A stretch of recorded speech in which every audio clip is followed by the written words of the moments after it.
La maladie du sommeil, appelée aussi trypanosomiase humaine africaine, est une maladie qu'on ne retrouve qu'en Afrique. Localisée dans une trentaine de pays, elle sévit surtout en République démocratique du Congo, où elle fait le plus grand nombre de victimes.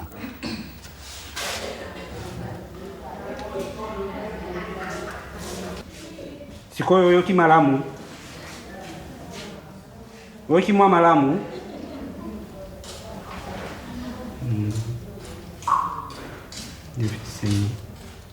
Il me regarde fixement. Tombola maboko. Tombola maboko non, hein? Tombola maboko. Simba toke, allez. Tombola maboko. Tombola. Meka ko tombola maboko.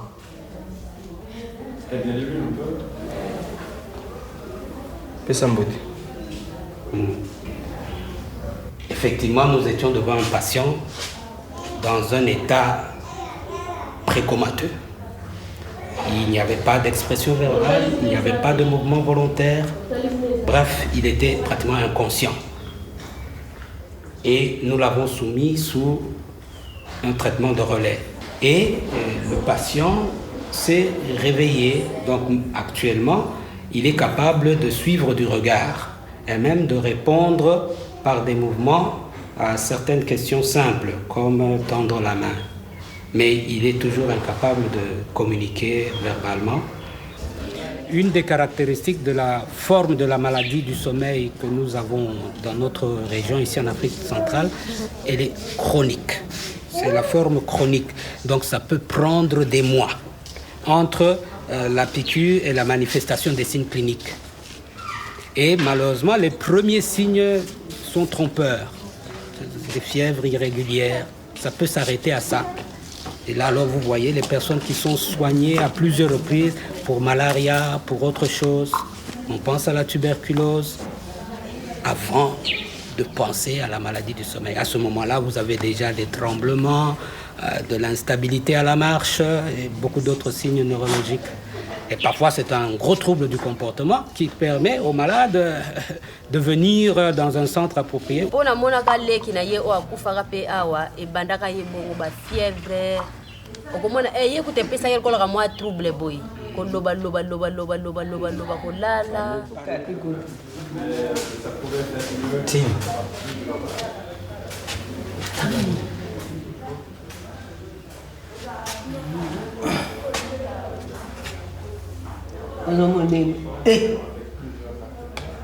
C'est une maladie très invalidante et cette patiente, après son traitement, a été retenue à l'hôpital presque voici bientôt 2 ans. 3 ans. 3 ans. 3 ans. Et cela à cause des séquelles. Comme elle était au stade 2 de la maladie, donc au stade nerveux de la maladie, elle a dû recevoir le mélarsoprol. Et au 5e, 6e jour, elle a présenté des complications. On a dû arrêter le traitement. Donc, il y a eu des éruptions cutanées, diminution de la conscience, beaucoup de tremblements. On a dû arrêter le traitement. Vous êtes ici à l'Institut national des recherches biomédicales, qui est le laboratoire national de santé publique. Et vous êtes plus précisément dans un local, un laboratoire qui fabrique un test de diagnostic que nous appelons donc mini-colonne. Alors ces tests servent, n'est-ce pas, à faire le diagnostic de la trypanosomiase. Et comme vous savez, la trypanosomiase, c'est une maladie terrible qui se vit actuellement dans notre pays. Et pour les traitements, c'est un traitement très toxique. Donc on ne peut pas entamer un traitement si on n'a pas mis en évidence, n'est-ce pas, les parasites. Ces tests, on les faisait dans le temps en Côte d'Ivoire. C'était vraiment difficile pour acquérir le test, etc. Maintenant, grâce à la coopération belge et à l'IMT Anvers, donc nous avons commencé à produire ces tests ici sur place. Et plusieurs pays africains font déjà la commande ici chez nous. On a commencé, ça fait 2 ans, nous avons déjà produit plus de 15 000 kits. Le fait est là que la trypanosomiase, c'est une maladie négligée. Donc il n'y a pas beaucoup d'industries qui s'intéressent à cette maladie. Et nous, en développant donc ces tests, nous pensons donc si on peut l'améliorer et augmenter le financement, nous pouvons donc faire un test qu'on peut généraliser et envoyer dans tous les pays qui sont affectés par cette terrible maladie. Toute l'importance de ce test, c'est qu'on réussit avec cette mini-colonne de détecter vraiment de très faibles parasitémies. Ça veut dire quand il y a très peu de trypanosomes dans le sang, encore on réussit à les détecter avec ce test. Ce qui n'est pas le cas pour d'autres tests comme la goutte épaisse ou d'autres examens. Dans le passé, la lutte contre la mouche tsetse a souvent été négligée par rapport aux efforts consacrés au dépistage et au traitement. Et aujourd'hui, on se rend compte que sans une lutte vectorielle ciblée, on n'arrivera pas à consolider l'impact des campagnes de dépistage et de traitement. À l'avenir, ce sont les communautés elles-mêmes qui se chargeront de la pose et de l'entretien des pièges dans les zones de contact entre la mouche et l'homme, ce qui réduira le risque de transmission de la maladie.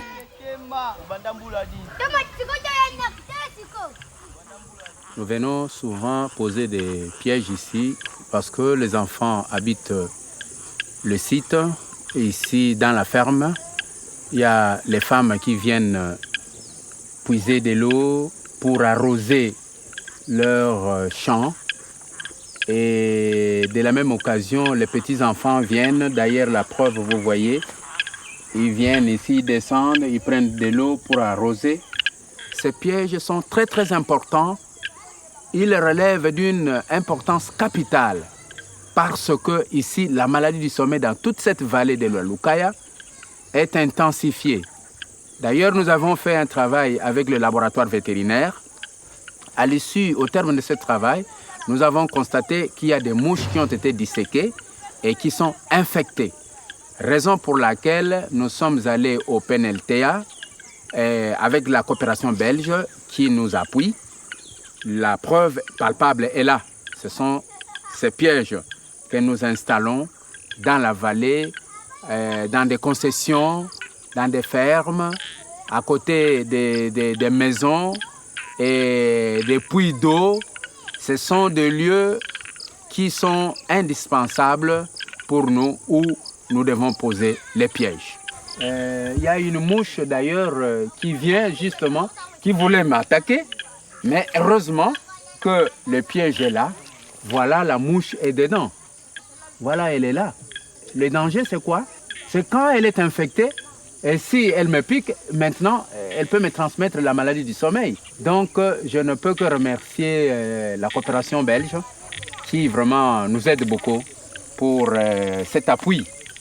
Sinon, la population est en danger. Mais heureusement qu'il y a les pièges. Voici la preuve est là. Et voilà la preuve, notre mouche, elle est là.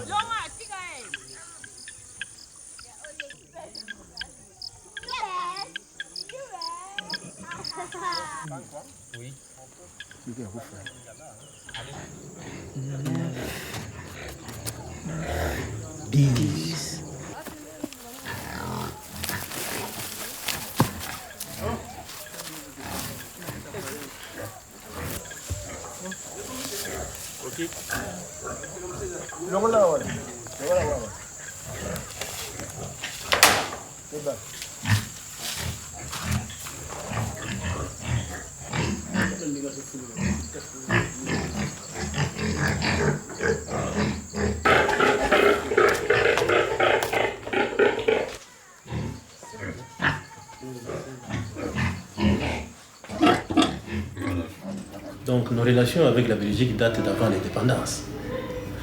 Et c'est grâce à la Belgique que la maladie a été combattue, parce qu'elle était organisée. On a vu le pouvoir public qui était à l'époque, le pouvoir médical, y compris ceux qui étaient dans l'administration, faire une synergie. Et la maladie a été combattue. Après l'indépendance, ce que j'ai expliqué, nous sommes restés avec, pour nous, l'expertise, c'était la Belgique. Parce que, d'une part, dans l'institut de recherche qui connaissait la maladie, c'est Anvers, ce qui reste une référence jusqu'à présent. Donc on ne peut pas parler de la maladie du sommeil sans faire référence à l'INT Anvers. Et c'est là où on a trouvé beaucoup de spécialistes. Et qui ont permis de commencer à nous former, à former nos techniciens. L'apport même, maintenant, l'apport financier pour permettre la lutte, elle vient à, je peux dire, à 90% de la Belgique. À 90%. Et c'est avec cet apport que nous essayons d'organiser, que nous organisons la lutte. Quand bien même on n'arrive pas à atteindre tous les foyers, mais le gros qui est fait, c'est grâce à cette coopération. baminganga bazali kuna bauti Kinshasa gouvernement tindi bango pona bandeko ya karo examen ezali 5 minutes ya pamba oze réponse na yo ozongi olia te eponi nango te mwana moke mokolo mama mutu nyonso koko. Ja, dus de vraag is, kunnen we erin slagen van dat slaapziekteprobleem echt opgelost te krijgen? We hebben nu al jaren ondervinding. In de jaren 60 was men er bijna in geslaagd om het probleem dus tot een aanvaardbaar niveau terug te dringen. Nadien zijn er politieke problemen gekomen en telkens wanneer we zien dat er dus politieke problemen zijn en dat de strijd wordt achterwege gelaten, komt het probleem snel terug. Het is zoals een veer, die wordt ingedrukt en als je dus de druk loslaat, dan komt de veer terug binnen de korst te keren. Dus de bedoeling is, als we het probleem echt willen oplossen, dat we die veer compleet kunnen samendrukken en dan vastklikken zodat het probleem niet meer terugkomt. Maar kunnen we daarin slagen met de huidige middelen waarover we nu beschikken, dan zou ik zeggen nee. Het huidige project van de slaapziekte, dat België ondersteunt, is belangrijk. Maar we voelen nu al dat de middelen die ter onze beschikking staan onvoldoende zijn om er te geraken. En ik denk als we dus de twee strategieën, actieve depistage, passieve depistage, het behandelen van zieken en dus de vectorcontrole kunnen combineren, dat we dan naar meer blijvende resultaten zullen toegaan.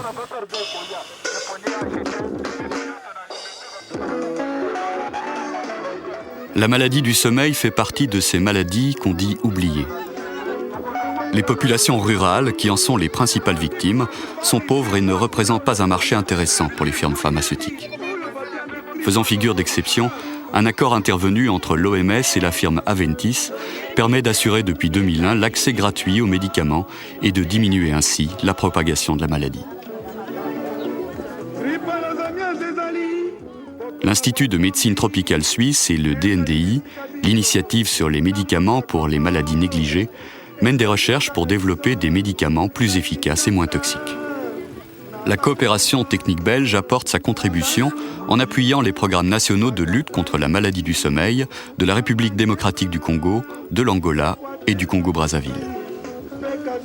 À court terme, des appuis financiers supplémentaires seront nécessaires pour consolider les acquis, là où la maladie a pu être repoussée, et intensifier la lutte, là où elle stagne.